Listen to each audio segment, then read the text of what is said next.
خدا کا شکر ہے کہ ہم جو گائے بگائے خدا کے کلام کو سنتے ہیں اور پھر ایمان کی پختگی پا کر اس وقت کے لیے ہم تیار ہو رہے ہیں جب خداوند یسوع مسیح نے ہمیں لینے کے لیے آیا۔ خدا کا شکر ہے کہ ہم اس کی آمد ثانی کے لیے بھی تیار ہو رہے ہیں اور اس کی آمد جو ہوئی اس کے لیے بھی سیلیبریشن کرنے کے لیے بھی تیار ہو رہے ہیں، تاکہ ہم ایک دوسرے کو بتا سکیں کہ ہمارا خداوند یسوع مسیح جب پیدا ہوا تو کیسے ہوا اور جب وہ آ رہا ہے تو کیسے آ رہا ہے۔ آج کا کلام جو ہے میرے پاس جو ہے، اس سے پہلے کہ میں کلام کو پیش کروں چند ایک باتیں میں آپ سے کہنا چاہتا ہوں، مختصر سی ہیں۔ تو میں خداوند کا شکر ادا کرتا ہوں کہ اس لائق کلیسیا میں مجھے سمجھا گیا کہ میں آ کر آپ کے سامنے خدمت گزاری کے کام کو کر سکوں جو خداوند نے دیا، نہ کہ میں نے اپنے سے یہ کیا، کوشش کی ہے کوئی، یہ خدا کی طرف سے ہے، کیونکہ جسے وہ پسند کرتا ہے اسے آگے لے کے آتا ہے، ناپسند کرتا ہے تو گرا دیتا ہے۔ یہ بات سچ ہے کہ خدا اٹھاتا ہے اور پھر اٹھا کر جو ہے اپنے حضور قائم کرتا ہے۔ آمین۔ آمین۔ آج پیغام کا عنوان ہے نجات کی خوشخبری۔ ہم ایک محض بت کی طرح ہی ہیں جب تک ہمارے اندر خدا کی خوشخبری نہ آ جائے اور وہ روح القدس جو اس نے بخشا ہے وہ نہ جنبش کرے اور ہم میں قائم نہ ہو، تو ہم ایک محض بت کی طرح ہیں اور ناچیز ہیں۔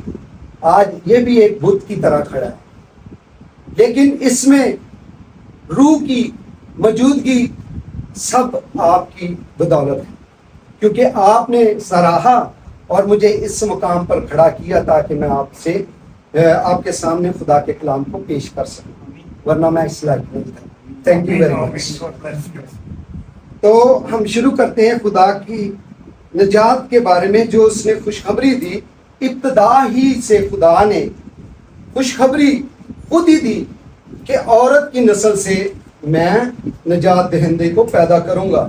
3 باب اور اس کی 17 آیت میں ہم جب پڑھتے ہیں تو اس میں یہ صاف ظاہر ہوتا ہے کہ خدا چاہتا تھا کہ انسان بچے۔ اب معیاروں اور وقفوں کا ہونا اور پھر آگے گائے بگائے نبیوں کا آنا یہ خدا کے مقصد اور پروگرام میں تھا، ورنہ وہ اس وقت بھی یسوع مسیح کو پیدا کر سکتا تھا، کیونکہ وہ اس کی آواز تھی۔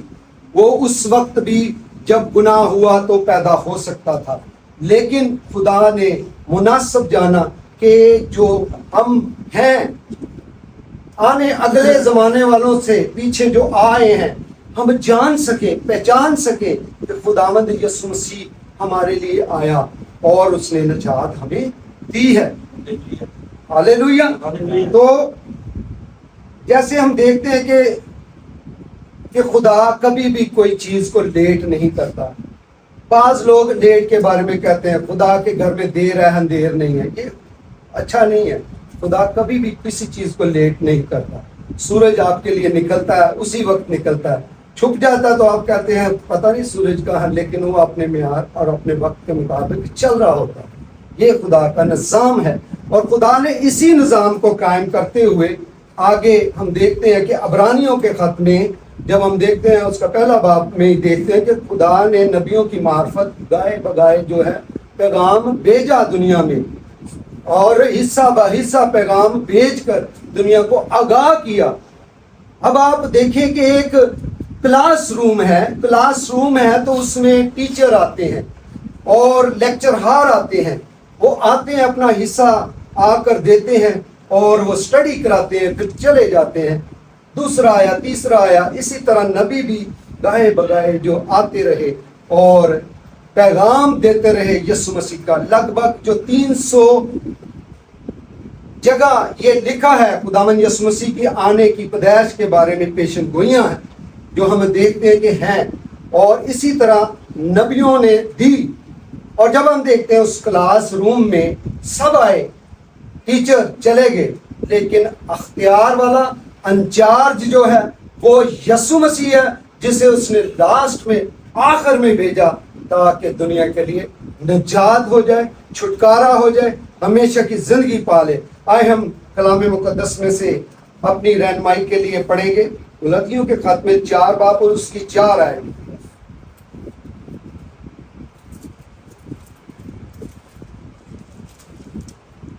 لیکن جب وقت پورا ہو گیا تو خدا نے اپنے بیٹے کو بھیجا جو عورت سے پیدا ہوا اور شریعت کے ماتحت پیدا ہوا۔ آمین۔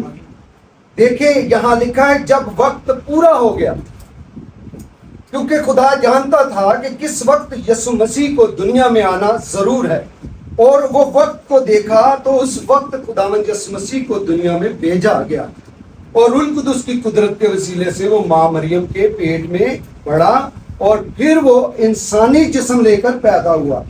اور جب ہم دیکھتے ہیں کہ ماں مریم کی طرف سے تو وہ پلوٹا بیٹا پیدا ہوا، لیکن خدا کی طرف سے وہ اکلوتا پیدا ہوا، کیونکہ خدا کے پاس ایک ہی کلام تھا اور وہ اس کا اپنا کلام تھا، اور وہ اس نے مریم کے باطن میں رکھا تاکہ وہ ایک جسم لے کر پیدا ہو، اور ہاللیلویا، اور وہ نجات بنا، کیونکہ شریعت کے مطابق بغیر خون بہائے گناہ کی معافی نہیں ہو سکتی تھی۔ یہ خدا کا لاؤ ہے، قانون ہے کہ اس نے ایک بات سمجھائی کہ انسان جو ہے معافی کے متعلق خدا کا بنایا ہوا پروگرام شریعت کے مطابق خون سے، اور یہ خون اس نے ظاہرانہ طور پر اسرائیلیوں کو جب مصر سے نکالا تو اس نے ظاہر کیا، ایک برے کی صورت میں انہوں نے ذبح کر کے اپنی چوکٹوں پر لگایا، موت کے فرشتے نے انہوں نے کو نہ چھوا بلکہ ان کو چھوڑتے گئے، انہیں زندگی دی۔ آج دیکھتے ہیں ہم وہی برے کا خون جو یسوع مسیح ٹھہرا ہمارے دلوں پر آ کر ٹھہرتا۔ اگر ہمارے دلوں پر وہ خون نہیں ٹھہرتا تو معافی نہیں ہے۔ یہ سٹیپ بہت ہی اعلیٰ اور بہترین ہے کہ جب ہم اسے قبول کرتے ہیں وہ اپنا خون ہمیں دیتا ہے، وہ ہمیں چھٹکارے کے لیے دیتا ہے۔ تو ہم دیکھتے ہیں کہ جب وقت پورا آ گیا تو خدا نے ٹھہرایا تھا کہ انسان اپنے خالق کو پہچان لے اور مخلوق جان لے کہ خدا کون ہے۔ شیطان کو اور اس کے ساتھی جو گمراہ کیے کر رہے تھے فرشتے، جن کو سزا ہونے والی ہے، وہ دنیا کو بھی لے کے جا رہے تھے۔ ہم تو ڈوبے صنم تم کو بھی لے ڈوبیں گے۔ شیطان اسی طرح کرتا ہے، ایک دفعہ گراتا ہے، وہ بار بار نہیں کہتا کہ میں تمہیں پھر گراؤں گا۔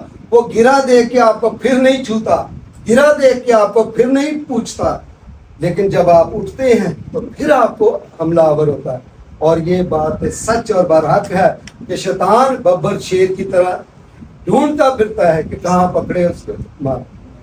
تو ہم دیکھتے ہیں کہ رسول کہتے ہیں کہ اتنی بڑی نجات سے ہم غافل رہ کر کیوں کر بچ سکتے ہیں۔ اب اتنی بڑی نجات کیوں؟ کیونکہ انسان تو اتنی بڑی نجات کا کیسے تعلق رکھ سکتا ہے، یعنی کہ کیسے وہ سمجھ سکتا ہے کہ اتنی بڑی نجات کیسے ہے؟ ہاں اتنی بڑی نجات ہے، کیونکہ نسلی گناہ میں انسان جو پھنس چکا تھا، نسلی گناہ وہ ہے جو ہمارے باپ دادا سے گناہ ہوئے، اور ان معروسی گناہوں میں ہم بھی پھنسے ہوئے تھے اور ان میں سے کوئی نکل نہیں سکتا۔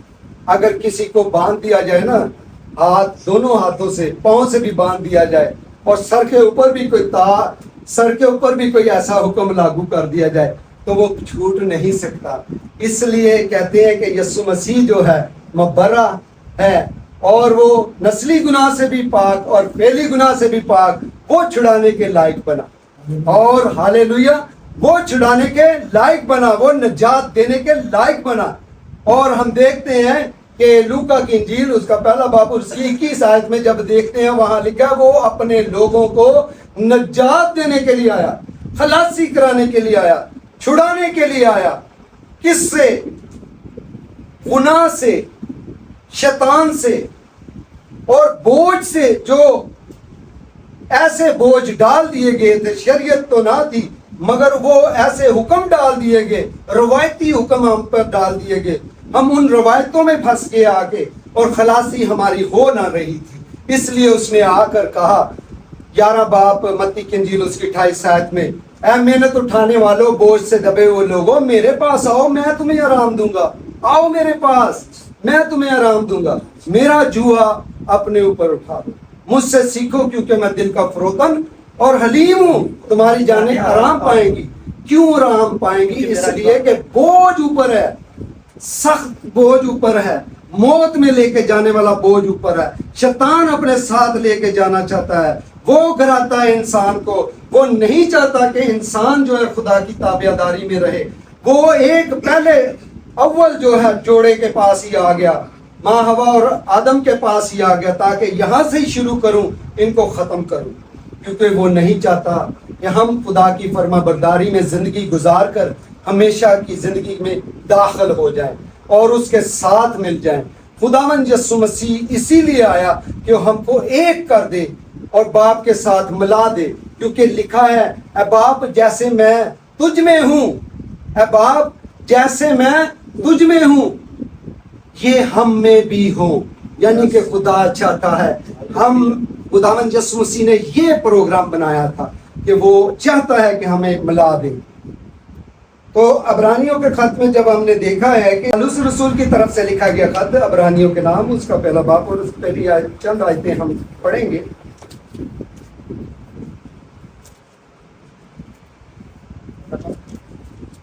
فرسٹ آیت سے اگلے زمانہ میں خدا نے باپ دادا سے حصہ بحصہ اور طرح بطرح نبیوں کی معرفت کلام کر کے اس زمانہ کے آخر میں ہم سے بیٹے کی معرفت کلام کیا، جسے اس نے سب چیزوں کا وارث ٹھہرایا اور جس کے وسیلہ سے اس نے عالم بھی پیدا کیے۔ آمین۔ جس کے وسیلہ سے اس نے عالم بھی پیدا کیے، یہ جہاں پیدا کیا اسی کے وسیلے سے، وہی آواز، وہی بنانے والا خود جو ہے نیچے آیا، کیسے آواز آئی اور مجسم ہو گئی اور ایک صورت اختیار کر لی، اور تاکہ چھٹکارا انسان کا ہو جائے، مخلصی ہو جائے، اور بغیر خون بہائے گناہ کی معافی نہ تھی۔ آپ اپنے نیک کاموں سے، اپنی بہت ساری ریاست سے، بہت سارے علم سے نجات نہیں پا سکتے۔ نجات کا ایک ایسا پائیدان یسوع مسیح نے بنایا ہے جس کے وسیلے سے انسان جو ہے اندھا ہے، لنگڑا ہے، لولا ہے، بے عقل ہے، ناسمجھ ہے، بے وقوف ہے، وہ بھی اگر آ کر ایک ہی پیغام کو، چھوٹے سی بات کو مانتا ہے تو وہ نجات یافتہ ہو جاتا ہے۔ آئے ہاللیلویہ۔ ہم پڑھیں گے رومیو کے خط میں 10 باب اور اس کی 9 آیت سے، 10 باب اور اس کی 9 آیت۔ اگر تو اپنی زبان سے یسوع کے خداوند ہونے کا اقرار کرے اور اپنے دل سے ایمان لائے کہ خدا نے اسے مردوں میں سے جلایا تو نجات پائے گا۔ آمین۔ یہ ہے وہ ایسا پائیدان جس کے اوپر آپ سب قدم رکھ کے آ سکتے ہیں۔ اس میں ڈگریوں کی ضرورت نہیں ہے، اس میں بہت سارا علم کی ضرورت نہیں ہے۔ یہ ایسا پیغام ہے جو ہر ایک شخص مان کر ہمیشہ کی زندگی میں داخل ہو سکتا ہے۔ جس نے یسوع مسیح کو خداوند مان لیا، خداوند کہتے ہیں مالک کو، جب آپ نے اس کو اپنا مالک مان لیا، شیطان کو چھوڑ دیا، اپنی خودی کا انکار کر دیا، اپنی خواہشوں کو ترک کر دیا اور خداوند کے پیچھے ہو لیے اور اپنی صلیب خود اٹھا لی، تو آپ اس عمل کو جاری کر چکے ہیں اور آپ اس نجات کو پا چکے ہیں۔ اگر آپ نے یہ سٹیپ لے لیا ہے، یہ ایک ہی پائیدان ہے، اس کے اوپر آپ نے قدم رکھ لیا ہے، آپ نجات یافتہ ہو چکے ہیں۔ خداوند نے آپ کو چن لیا ہے، اس نے کہا تم نے نہیں بلکہ میں نے تمہیں چن لیا ہے۔ اگر ہم دیکھیں رومیو کا خط 8 باب اس کی پہلی آیت میں، اس میں لکھا ہے پس اب جو مسیح یسوع میں ہیں ان پر سزا کا حکم نہیں ہے، قطعاً نہیں ہے، کیونکہ انہوں نے اپنا خالق اور مالک یسوع مسیح کو قبول کر لیا، اس کو بنا لیا اپنا خداوند، اور وہی خداوند جو ہے وہ لینے کے لیے آ رہا ہے۔ پیدائش میں ہم دیکھتے ہیں کہ اس کا جو اس کے بارے میں پیشن گوئی کی گئی وہ پوری ہوئی آنے والے زمانے میں، اور سب نبیوں نے اس کی پیشن گوئی کی اور اس کی آمد کے لیے بتایا گیا۔ اب ہم دیکھتے ہیں یسایہ نبی کا صحیفہ، اس کا 61 باب، اس کی پہلی چند آیتیں ہم پڑھیں گے۔